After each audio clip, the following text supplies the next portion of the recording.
Les mots, ils ont un sens certain. Vous savez tous. Hein. C'est un exemple un petit peu stupide, mais ce soir, quand vous allez manger, vous n'allez pas demander à quelqu'un « Passez-moi le poulet, que je puisse manger l'assiette ». Non. Bon, je l'ai dit, c'est un exemple stupide. Hein. Mais aussi caricatural soit-il, cet exemple est aussi réel pour des notions plus complexes. Et on va en parler ensemble.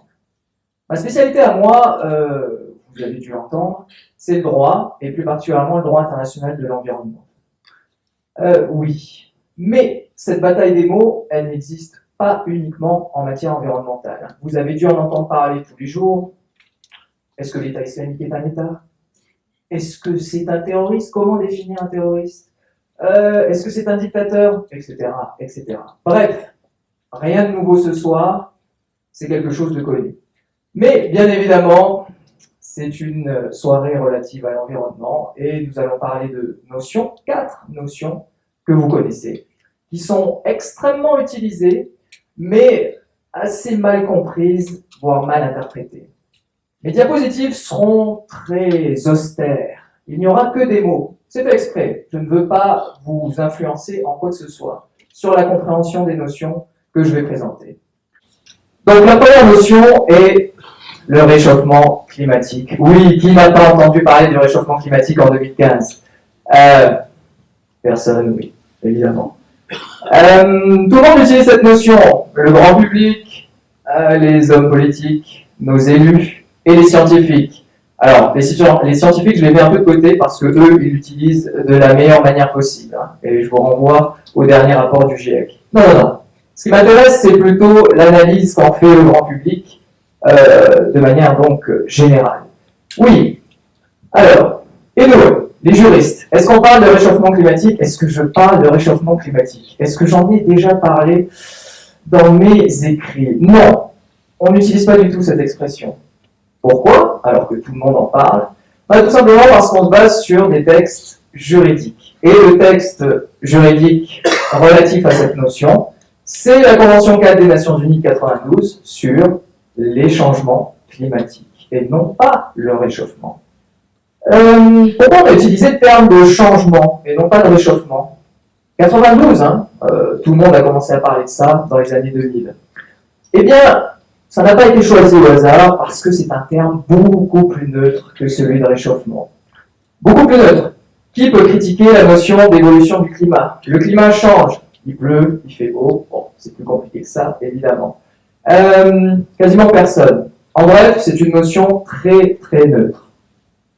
D'un autre côté, on a la notion de réchauffement climatique, qui fait référence à une définition scientifique précise. Définition précise. Mais on a utilisé à tort et à travers, de manière peut-être un peu trop outrancière, cette notion, et elle a été mal comprise, mal interprétée. Je donne un exemple simple. Il a fait super froid à Tahiti cette année. Hein. Oui, et il m'est arrivé d'entendre des personnes dire « Ah, mais qu'est-ce qu'il a fait froid cette année ?» C'est n'importe quoi cette histoire de réchauffement climatique. Hein. Non, le climat, il ne se réchauffe pas du tout. Oui, ça paraît encore une fois stupide et caricatural, mais c'est une réalité. L'utilisation peut-être à répétition de ce terme a provoqué, a engendré une génération de personnes qui pensent que c'est une lubie de chercheurs, voire que c'est un complot mondial. Voilà. On va un petit peu loin dans l'analyse. Et là, vous serez tenté de me dire, et alors, qu'est-ce que ça change? Eh bien, cette analyse du terme de réchauffement climatique a pu provoquer des ralentissements au niveau du droit international. On y reviendra un petit peu plus tard. Deuxième notion, que vous connaissez tous aussi, celle de réfugié climatique. Qu'est-ce que c'est un réfugié climatique en droit? Alors, selon le droit international, le réfugié climatique, c'est absolument rien du tout. Ça n'existe pas. Cette notion dont tout le monde parle n'a aucune existence juridique. Absolument aucune. Donc c'est bien, vous parlez de choses qui n'existent pas, moi y compris. Qu'est-ce que c'est un réfugié? Eh bien, si on se base sur la Convention de Genève de 1951, un réfugié, c'est une personne qui fuit son État pour des raisons de persécution, d'ordre ethnique, religieuse, politique, pour cause de guerre, et qui trouve refuge donc dans un autre État. C'est relativement simple. Hein. Bon, quelle est la situation concrète en 2015 et notamment, c'est le 1er octobre 2015, quelle est la situation aujourd'hui? Tout le monde regarde les médias. Eh bien, en Europe, on a des personnes qui fuient la Syrie, qui fuient l'Irak à cause de la guerre et qui essayent de trouver refuge dans d'autres États. Et comment les appelle-t-on? Des migrants. On les appelle migrants et non pas réfugiés. C'est plutôt intéressant. Maintenant, dans notre région, le Pacifique, des personnes fuient aussi parfois, fuient des dérèglements climatiques pour trouver refuge et éventuellement dans d'autres États. Comment est-ce qu'on les appelle? Des réfugiés. Donc d'un côté, on appelle des personnes qui pourraient prétendre au statut de réfugié comme migrants, et de l'autre, on appelle des réfugiés des personnes qui n'ont aucun statut juridique existant. Quelle est la conséquence de cette utilisation des mots? La conséquence, elle est extrêmement simple. Au final, que ce soit en Europe ou dans le Pacifique, eh bien, on prive de protection ces personnes particulièrement vulnérables. Oui, que ce soit les réfugiés donc en Syrie et en Irak, ou les personnes fuyant les dérèglements climatiques. Oui, utiliser un terme qui n'existe pas, c'est en quelque sorte évacuer tranquillement le problème. Quant à ce qui se passe en Europe, c'est là aussi fermer les yeux sur un problème bien réel. Attention, ça évolue quand même un petit peu. J'entends de plus en plus le terme réfugié utilisé, et encore mieux, migrants et réfugiés, qui est beaucoup plus large. Oui, ça nous permet de basculer donc à notre notion suivante, celle de disparition d'atolls. Et en anglais, c'est encore mieux, sinking islands. Oui, vous imaginez l'eau qui monte dans cette salle et vous engloutit tous. Tout le monde a entendu parler de ça aussi, la disparition d'atolls. Oh mon Dieu, quelle horreur. Oui, alors si vous connaissez des gens en Polynésie, dans des atolls, n'ayez crainte. Avant que leurs îles ne se transforment en Atlantide, ils auront à faire face à bien d'autres problèmes. Bien d'autres problèmes, oui, et c'est la grosse difficulté avec l'utilisation à répétition de ce terme. C'est qu'on s'est focalisé sur une seule chose au final, laquelle, vous le savez tous, c'est la montée du niveau de la mer. Tout le monde se focalise sur la montée du niveau de la mer.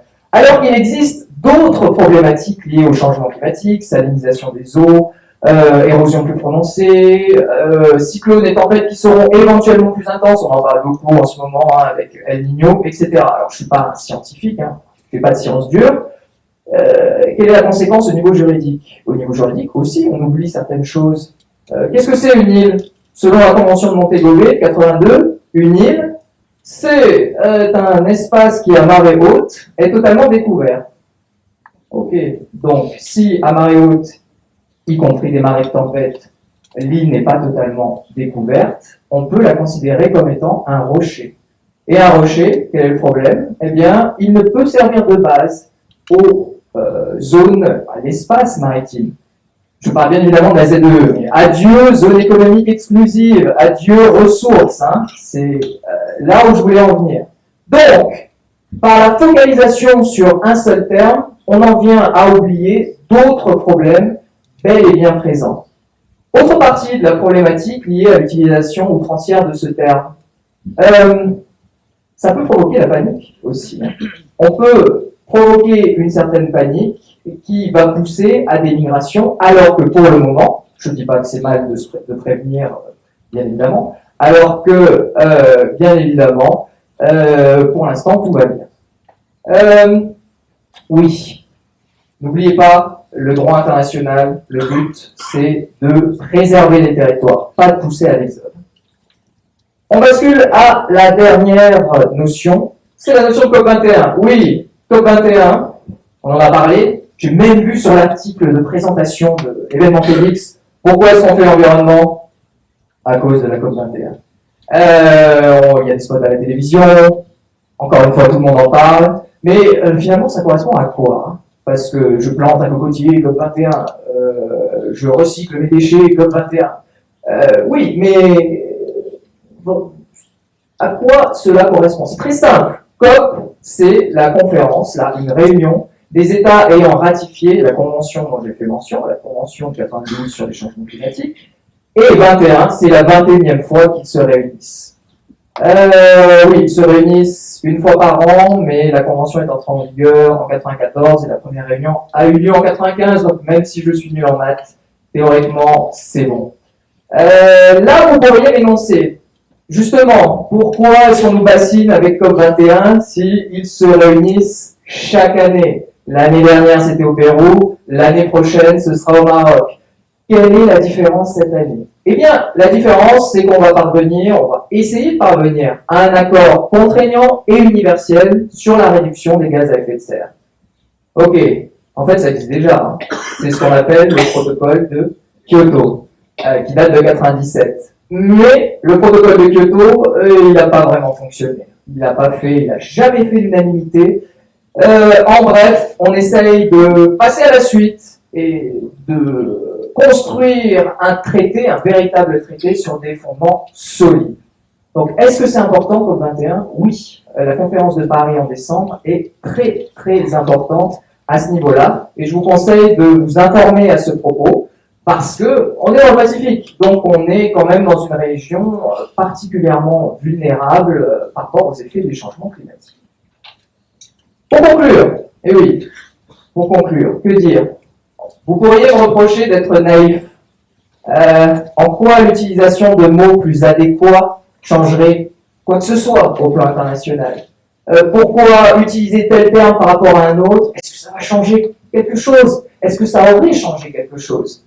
Je sais bien que le monde est plus complexe que ça, mais attention, ne soyez pas dupes.